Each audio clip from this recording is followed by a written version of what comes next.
The BMW E46 M3.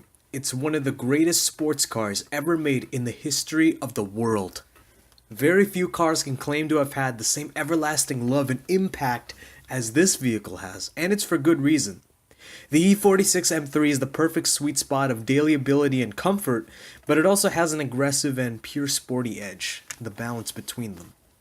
Today it's a fantastic deal in the used market, and the S54 is a very capable engine. It's not without its flaws though.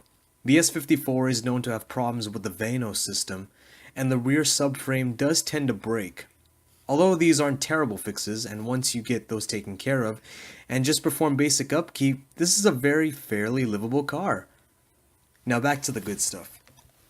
It was also offered with an SMG 6-speed drive logic transmission, second to the manual. It's a semi-automatic transmission, which means while there is a clutch, it's usually controlled by the computer to change the gears. But you can also tell the computer yourself when you want to change the gears using the paddles that are on the back of the steering wheel, plus and minus, left and right.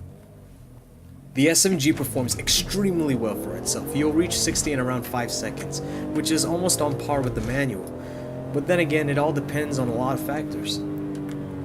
Now let's take a moment to step back and admire the looks of the M3. It's classic and quintessential sports car shape. I mean, it has outward fenders with the iconic M3 grille. It has some of the best stock wheels I have ever seen personally on a production car, and the rear decklit spoiler really kicks it off, but it's not as huge to make it obnoxious. The inside is my favorite part of this car though. It absolutely explains why I love this car so much. It's literally a breath of fresh air to see something so simple yet really functional.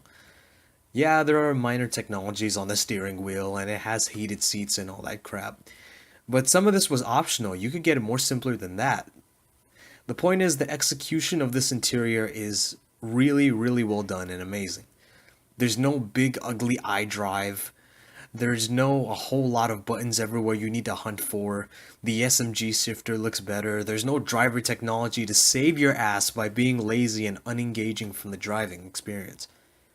Now I know I'm knocking the M4 when I say all this, but do those things make it a bad car? Of course not. Hell, it's probably one of the best cars BMW is producing right now, considering it's the old M3 replacement. But the reason is the E46 M3 is so popular nowadays is because it's a return to form. It's simplicity, driving ability, no turbos or superchargers or anything else.